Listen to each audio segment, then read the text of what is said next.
Fala galera, estamos de volta à aula 2 do nosso curso de ação monitória. Fizemos uma introdução na nossa primeira aula. Agora a gente começa a ver os requisitos para essa ação. Quais são os requisitos para um credor de uma obrigação de pagar, entregar coisa, ou fazer ou não fazer, precisa observar para entrar com essa ação. Vamos ver. Bom, os requisitos estão ali no artigo 700 do Código de Processo Civil. Eu de antemão recomendo que você dê uma paradinha no vídeo e dê uma lidinha. São 3 artigos, rapidinho, 700, 701, 702, com alguns parágrafos, mas são poucos artigos que você lê e você, assimilando esses artigos, vai conseguir muita questão em prova e vai entender esse instituto muito importante que é a ação monitória.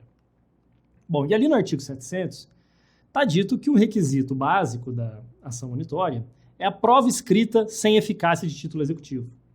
Então, você precisa ter uma prova escrita. Então, você não vai provar a monitória por testemunha depois em audiência, por exemplo.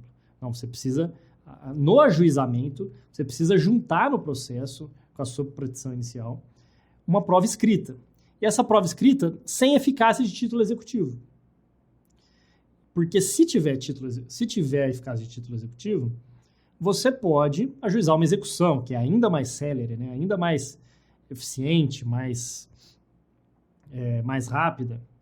Então, essa prova escrita não vai ter eficácia de título executivo, mas é uma prova escrita que vai te permitir ajuizar essa ação monitória, que também vai te colocar em um procedimento célere de cobrança de uma obrigação.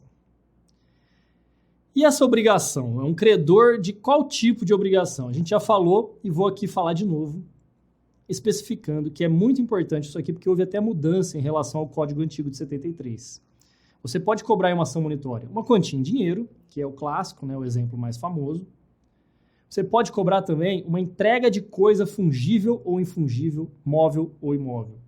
Então, por exemplo, o réu está com um objeto, um automóvel, por exemplo, que pertence ao autor. O autor exige a entrega dessa coisa, desse objeto, desse automóvel, por exemplo.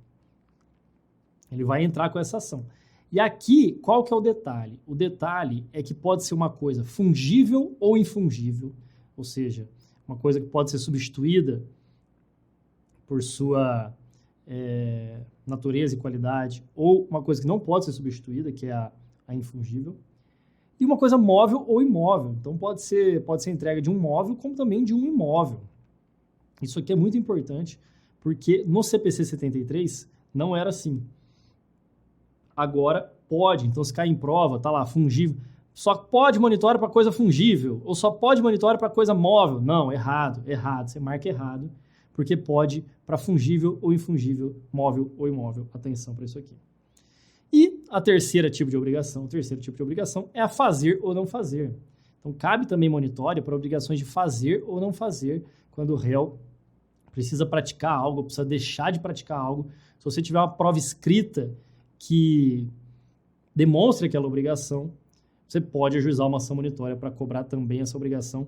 Muito importante lembrar disso aqui, esses itens: cobrar quantia em dinheiro, entrega de coisa fungível, infungível, móvel, imóvel, obrigação de fazer ou não fazer. Para todas essas situações cabe ação monitória. E o prazo? O prazo é de 5 anos. Com base ali no artigo 206, parágrafo 5º, inciso 1º do Código Civil, é um crédito que está num instrumento particular. É um crédito demonstrado num instrumento particular. Ali você vai ver, nesse inciso 1º do parágrafo 5º do artigo 206, que o prazo para situações desse tipo, cobrança de um crédito estampado em um documento, é de 5 anos, é o prazo da monitória. Vamos falar um pouco sobre essa prova escrita sem eficácia de título executivo. Bom, como eu disse, é um requisito básico da monitória que você tenha um documento escrito sem força de título executivo e que ele seja apto a demonstrar a existência da obrigação. Lógico, né? Não pode ser um documento qualquer que não demonstre coisa alguma ou que demonstre uma mínima indício de que existe uma obrigação. Não, tem que ser um documento que prove suficientemente, adequadamente, a existência de uma obrigação, ainda que não seja um título executivo. Agora, aqui tem uma observação importante.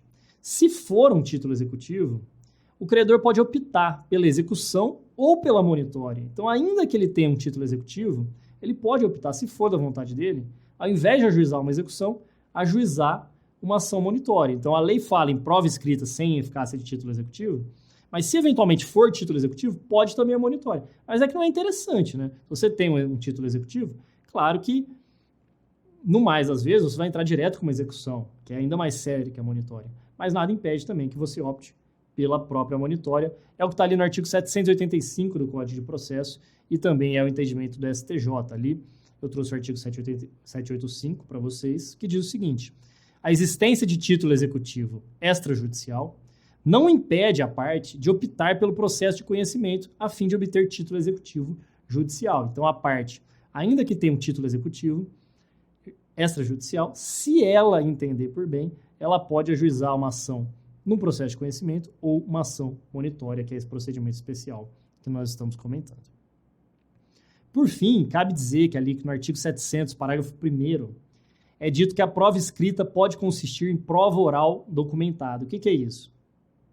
É quando o autor, por meio de um procedimento de produção antecipada de prova, que está ali no artigo 381 do Código de Processo Civil, produz uma prova testemunhal. Então, ele ajuiza esse procedimento de produção antecipada de prova, colhe um depoimento testemunhal, uma prova oral, e essa prova oral vai ser documentada. Então, ele vai ter um documento, uma prova escrita, então, afirmando o colhimento de uma prova oral.